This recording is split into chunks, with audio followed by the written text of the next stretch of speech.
G'day ladies and gents, and welcome to War Thunder with Mags. So today I have 3 battles for you rather than my regular 1 or 2. Call it playing catch up for the lack of videos over the school holiday period. And we're going to start off today with a battle in the Typhoon 1b. Now, as you know, this is in my top 10 favourite aircraft of War Thunder. I love flying this machine, it is an absolute beast. And we're fighting Japan today. So I started the battle by climbing out 15,000 feet to check altitude, nothing was there. The Japanese forces came in at mid-altitude and started attacking low-flying Allied aircraft. So, dip out of the clouds, get an assessment of where everybody is, and then back to altitude. I'm looking at this ACEX M2 ahead of me at the moment as my first target. He's the highest altitude target that's near me. Always clear your targets from highest altitude to lowest. Never go straight for the ground. It just puts the enemy above you and gives them an easy shot at you. Now today's battles were all flown at the start of a particularly bad day, and I was slightly more aggressive than I normally am. As a result, I did something that it's not normally something that I do. Let's put it that way, and I need a slap on the wrist for it. It was very unsportsmanlike of me, but we'll get to that in a moment. So the ACEX M2 saw me coming, he's dipped out of the way. I'm in a Typhoon, I'm not going to try and turn fight with the Zero. Open up some distance, then turn the plane around and come back on him. In an aircraft like the Typhoon, never turn the aircraft within gun range of a Zero or any highly manoeuvrable aircraft. You're just asking to get shot down. So 1.42 kilometers off target and closing fast. Zero is moving evasive. Which way is he going to go? And it's a Mod 11, and there we go, critical hit. Fireballed. Beautiful. Keep the throttles open, don't bother trying to turn back on him. Boom out the other side, we've got 2 low altitude targets over in the valley, we've got 1 behind. Get some airspeed, gain a little bit of altitude and see what happens. And what happened is it looks like his fire went out almost immediately and he is still flying, so I'm going to have to go back and deal with him soon enough.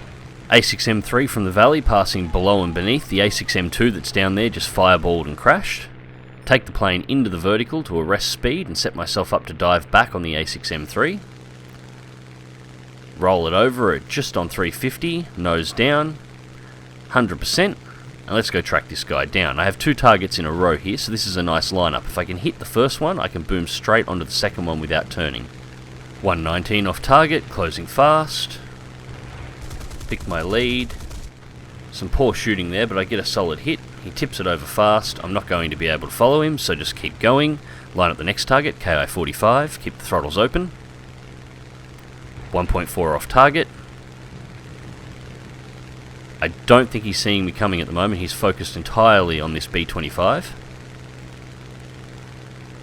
Sneak in behind, aim for the wing, because I want to try and shear it off. A little bit too much ammo used there, and that's going to hurt me later on, but kill secured. B-7A2 flying over the Japanese island runway.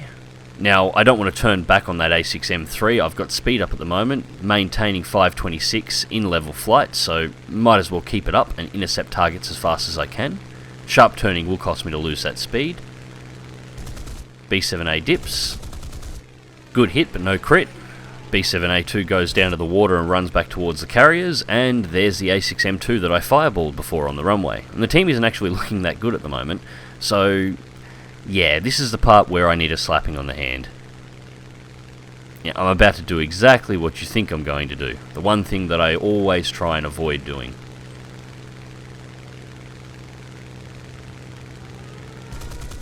Very unsportsmanlike, and I really should subtract that one from my total, but second kill. Well, that's the Japanese runway secured, and we've got that B-7A2 and the ACEX M3 back in this direction, so time to go and deal with them. There is a second B-7A2 out in this direction. He was being engaged by the B-25 earlier on.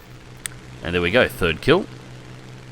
Now the last B-7 is dangerous, but it's not a particularly great threat to this match. The ACEX M3 is far more important, so it's going to be my next target. And that quick couple of kills has actually brought the advantage back to the Allied side. It's now 3 on 5, our favour. However, 2 of the Japanese fighters are over here near the carrier group, and there's only me and another Typhoon, so the actual final fight is going to be 2 on 2.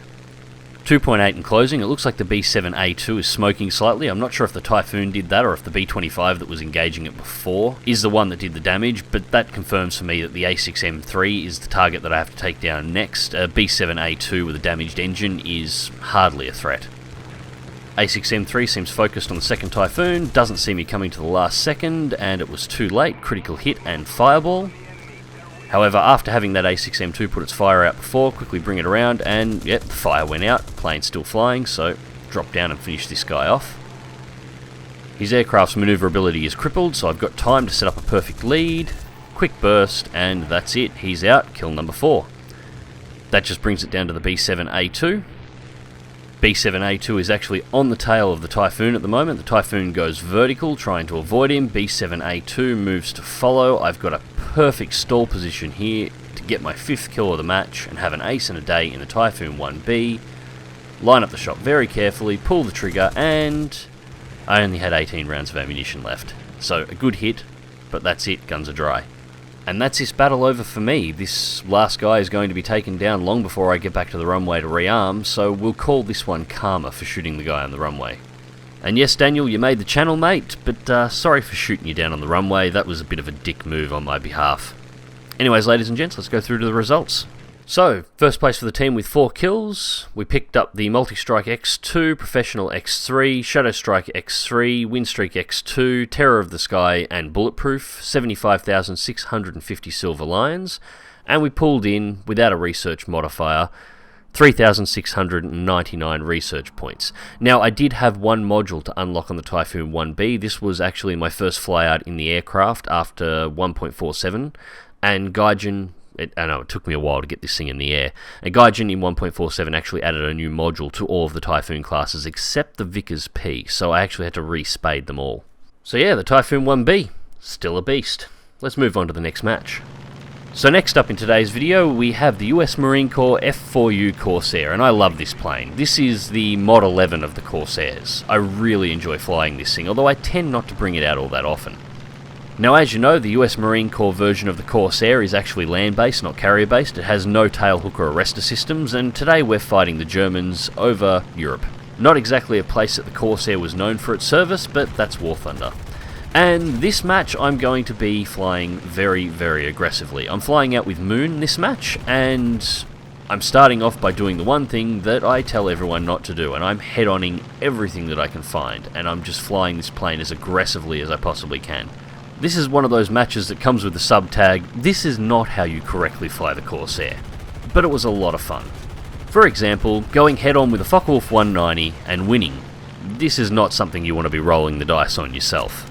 So first kill of the match down, let's see if we can go find ourselves a second one. And we've got another Focke-Wulf 190 at low altitude, and it looks like a late joiner to the battle, just leaving the enemy runway. So I'm going to get down there and see if I can stick into it a little.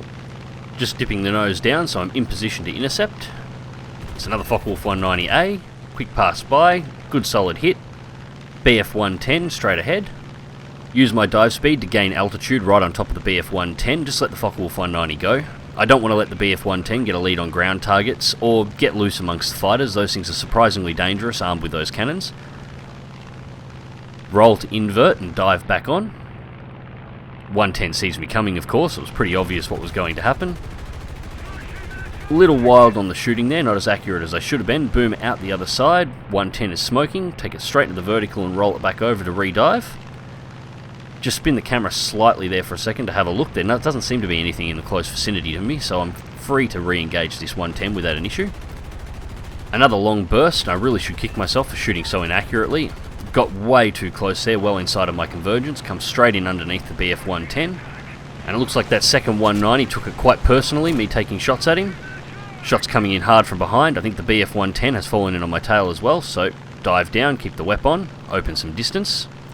I have taken some damage here, light wing damage and fuselage damage, but nothing too serious at this time. I'm just going to open a gap so I can turn it around to re-engage. Focke-Wulf 190 is trying to do something about me getting away. Turn back in harder underneath. Out-turn the 110. Continue the turn through, falling back on the 110. The 190 is still turning behind me and about to fall in on my tail. However, I am underneath Allied support now, and they are moving to engage the fighter.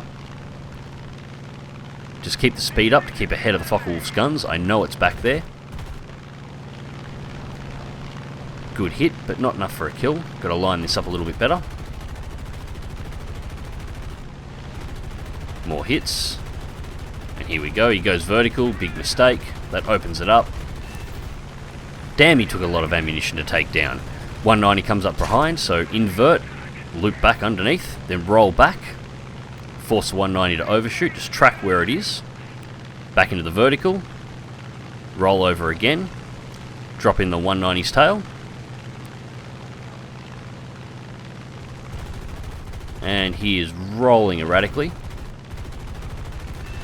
and there we go, third kill for the match. Now unfortunately that has left me on only 37 rounds of ammunition, just shooting too wildly, not aiming well enough, just being way too aggressive. And unfortunately that is the end of the match for me. By the time I get this plane back to the runway, take a few ground targets with my last ammunition of course, by the time I get this plane back to the runway and get a reload, the match is over. So let's go through to the results. So, second place for the team with 3 air kills and 2 ground targets, and I picked up a couple of awards on the way through. Bulletproof, Terror of the Sky, Final Blow, the best squad.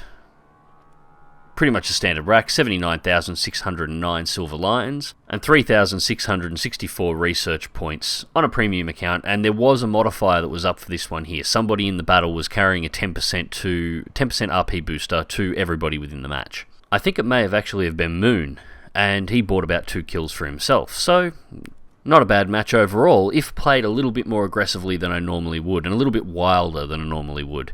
But sometimes it's fun to play that way. And of course, the US Marine Corps Corsair, great plane.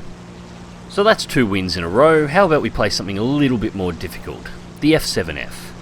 Now I'm flying this match out with Grievous. Unfortunately I won't be flying it with him too long. This is a match Hokkaido versus the British, and the entire enemy team consists of Meteors and Sea Meteors. I take my first Meteor kill seconds into the start of the engagement. Unfortunately, the wreck of the Meteor pulls its trigger and takes out Grievous in his F7F, so I'm without a wingman for the rest of this fight, but first kill is already on. Now the F7F is an aircraft that players are basically calling over-tiered at the moment, and I don't actually agree. It comes down to what nations do the S7F have issues with, and you can always tell an over-tiered aircraft. An over-tiered aircraft will have problems regardless of what match it gets into, and that's not the case with the Tigercat. Versus the Japanese, this thing will easily match the R2Y2. Actually, the most dangerous plane you'll encounter on the Japanese side is the high-end Ki-84s. They can give you quite a lot of trouble, but the jets are not an issue at all, and overall, if you fly the plane correctly, you'll do rather well in it. When fighting the Germans, if a 229 gets a jump on you, or you just don't know exactly what it's capable of, they can give you issue. However, the Tigercat again can match the D13s and the TA-152s that you'll be encountering at this thing's current BR level. So again, it's not really a problem there. Just making a pass on the Meteor in a dive, back to WEP, 813 kilometers an hour into level flight, opening a gap, and I'll take it back into the vertical. Nose up about 45 degrees, just watching what this Meteor is doing. He's being engaged by a second target. Roll over and out of the way. Level flight, slight nose down, get some distance. Meteor is still engaging. Take a hit to the right engine. But we're all good, the Meteor has been dealt with. So as I was saying, Japanese is fine and Germany you can deal with as well. What about the Russians? Well, the MiG-9 can be problematic. However, the props you fight against that the Russians have at that level are no issue at all. Bring the nose around on a Meteor, he dips underneath, very smart, don't stay in front of all the guns of an F7F. Turn wide down and under. I've got 3 Meteors approaching me very rapidly at the moment, so I'm going to have to deal with some of these here. Keeping my airspeed up, 607. Take a lead, I can't see exactly what it is, it's just an F Mark III, miss the shot, keep the speed on. I've got 2 more Meteors ahead, I'm going to go straight in for these. Head-ons is basically par for the course in an F7F. With this much firepower, that is how this plane flies. And there we go, second kill of the match. Take it over in the vertical, and I'm going to dip it back down and break some distance. Now, if Germany, Japan and Russia are okay to deal with only some slight issues, where does the thought of this aircraft being over-tiered come from? Well, it comes from this battle versus the British on Hokkaido, the most common battle the US teams will get into. It's about 8 out of 10 battles are exactly what you see here. This isn't actually a problem with the F7F's tiering. The problem is the prop fighters the F7F should be fighting, and we're looking at the Mark 22 and Mark 24 Spitfires, are currently only 5.7, and they get down tiered to fight P-51s. The jets that we're currently fighting against, over 2/3 of this team is actually Sea Meteors, not Meteor F Mark IIIs. The Sea Meteor is a battle rating 7 aircraft that has a performance level that is equivalent to most 7.7 fighters. It's heavily under-tiered. The F7F is actually pretty good at 6.7, any lower and it would club the props beneath it, just like it did when it was first introduced into the game. However, it is always going to have issues fighting the British on Hokkaido because of those bloody things. And I consider that a fair trade, an F7F for a Sea Meteor.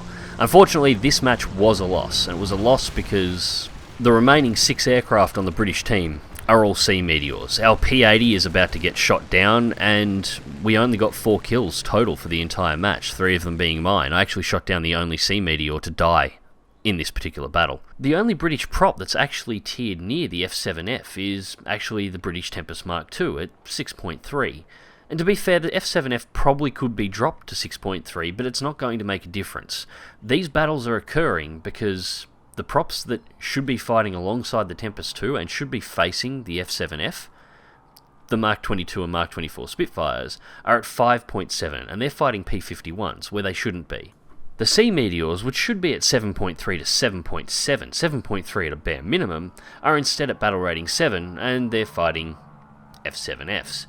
Again, they shouldn't be. Changing to a 6.3 battle rating will not change that situation for the F7F, and going any lower, tiering it down to the Mark 22 Spitfire level, say 5.7, well that's exactly where the F7F started its life as, and you remember the sheer ass-kicking it gave everybody. Gaijin even removed its air spawn that it used to have, and it didn't make a difference. These things can climb to 20,000 feet in only a few minutes. They just destroyed everything at that battle rating, and that shouldn't be happening either. This is how I manage up a lot of my BRs and work out, is a plane really over-tiered or under-tiered? And you got to look at the performance against every nation, not just one. And in this case, while there is a couple of iffy bits here and there, things like the MiG-9s do give these things a lot of issue, the majority of its issue is only when it fights the British on Hokkaido. And it is primarily because of the tiering of the Sea Meteor and because the Spitfires are tiered too low to actually commonly face it. Until the British high-end Era 4, low-end Era 5 battle ratings are fixed, the F7F never will be. And this is a problem that Gaijin is finding. In the past, what we used to have is an issue where all the US planes were under-tiered. Gaijin is going about trying to fix the US battle ratings, but because they're not trying to fix any of the other nations at the same time, all they're doing is shifting the problem from location to location, rather than actually correcting it. Now, the British have the issue. At this point, if Gaijin fix the British, the problem's going to move elsewhere. They need to look at BRs as a block across all nations. Until they do that, we're going to keep running into these issues over and over again. Anyways, ladies and gents, I hope you enjoyed the video on the 3 battles. Click like if you do, subscribe if you want to see more. Fly smart, fly safe, and I'll catch you in the skies.